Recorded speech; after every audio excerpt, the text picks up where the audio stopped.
Welcome back inside the War Room. There are an estimated 100 million gun owners in the United States, and here's something that may surprise you. Only 5 million of them are members of the National Rifle Association. That means about 95% of people that own guns want nothing to do with the NRA. But despite that, the NRA possesses an oversized voice as the so-called voice of all American gun owners. Since last year's tragedies in Aurora and Newtown, the debate has heated up like never before. Gun control activists on one side, the NRA's usually heartless rhetoric on the other. But many people in the middle who call themselves responsible gun owners say their point of view is actually missing, perhaps no more. There's a new organization in town just for them. It's called the American Rifle and Pistol Association, and it seeks to give a, quote, voice to responsible firearm owners in the gun debate. It was launched earlier this month on July 2nd in honor of the Second Amendment. For insights and perspective on the group, I'm joined by the president of American Rifle and Pistol Association, Robert Gelinas. He comes to us from Austin, Texas. Thanks for being with us in the War Room, Robert. Oh, thank you, Michael. It's good to be with you today. So you founded this organization with a few concerned gun owners. What specifically is missing then from the gun debate, and what does Rifle and Pistol seek to add? The voice of the gun owners, first and foremost. The numbers you just quoted were fairly accurate. There's been many estimates all over the place, from anywhere from perhaps 70 million on the low end to upwards of over 120 million gun owners. I've heard on some of the high end. But regardless of which number you use, it's a big number. And in fact, what we've learned is that even of late, the National Rifle Association, for the most part, doesn't speak for gun owners. It speaks for the gun lobby, for the firearms industry. And what's good for business for the firearms industry is what they're for, and what's bad for business is what they're against.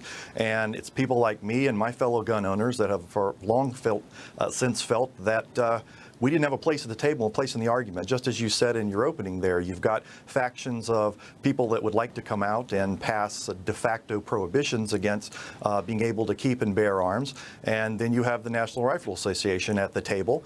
And all of us who are the users and player in the game, we've lacked representation for far too long. So after the tragedies that did occur, as you mentioned, specifically last December up in Newtown, Connecticut, myself and a group of other gentlemen here in Austin, who are primarily business executives in other industries. I mean, the one common thing that we share as far as gun goes is we're just fellow gun owners. But we looked out and we said, this same argument with the same players just keeps happening over and over and over again, and nothing ever happens. And one of the biggest reasons why nothing ever happens is because there really is no debate. There's just a lot of noise, a lot of gnashing of teeth, and then nothing ever happens. And said, is it possible that, because a lot of us are coming out of the technology background, could we use some of the digital tools that are available today to actually give a voice and amplify that voice of the people that this issue most directly affects? And if that should have the opportunity to help shape public policy, then wonderful. Yeah, and that's what I think has been missing from this argument, as you said. We haven't heard a lot from sensible gun owners in the media. We've covered this, the gun issue pretty closely on the War Room. I want to ask you where you stand on some of the most controversial topics. I want to start with something the NRA Vice President Wayne LaPierre said after the Newtown tragedy. Let's take a listen. We'll talk about it after. Join with us and help create a national school shield safety program to protect our children with the only positive line of defense that's tested and proven to work. So where do responsible and reasonable gun owners and Rifle and Pistol come down on guns in schools? Well, on that specific issue, let me give you a small disclaimer here that I got to throw out. Okay. And that is that our organization is not a gun lobby. It is not our intention to come out and buy candidates, run people for office, things of that nature. And on the major issues of the day, my little caveat from that is that we do share a lot of common broad principles that we all adhere to. But when it comes to specific issues, like you're mentioning, let's say security guards in schools and things like that, that's something we want to foster a conversation about. You can ask me, say, Bob, what do you personally think about that issue? And I'll be more than happy to give you my personal opinion. But as far as speaking on behalf of the entire organization, that's the kind of thing where I would let the voice of the organization tell you what they think. I mean, Bob, in terms of a broad... Bob, what do you personally think about that issue?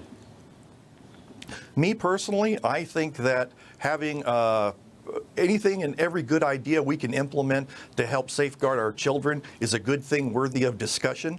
But I absolutely do not believe in one-size-fits-all solutions.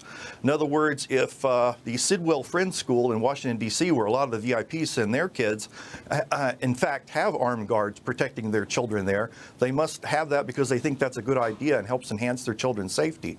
On the other hand, some school that may be in a rural community or place that doesn't have the same risks and threats that Washington, D.C. necessarily represents, that might not be considered a good idea by the parents and administrators. Such as Newtown, Connecticut. Yeah, such as Newtown, Connecticut. I mean, there's one reason when you have people who are getting death threats constantly and their children threats of kidnapping at Sidwell Friends, you understand why it's there a little bit more. I want to talk to you because I know what I appreciate you being very clear that it's not what Rifle and Pistol say, but what you say, I would imagine, informs that to some degree. Where do you stand on background checks and where do you stand on stand your ground? On background checks, I personally believe that as far and wide as background checks can reasonably and non-intrusively be made is a good idea, and we should talk about it and look into it. Very much as far as stand your ground, I mean, I believe that's been pretty much settled law for almost 100 years. It was 1921, Justice Oliver Wendell Holmes Jr. in the Brown versus USA case absolutely maintained there is no duty to retreat when someone's attacking you.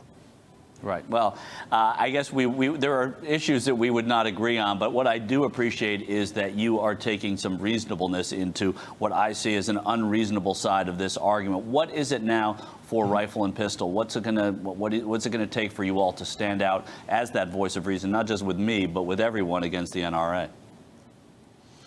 Really, it's going to be the cumulative volume of our voice.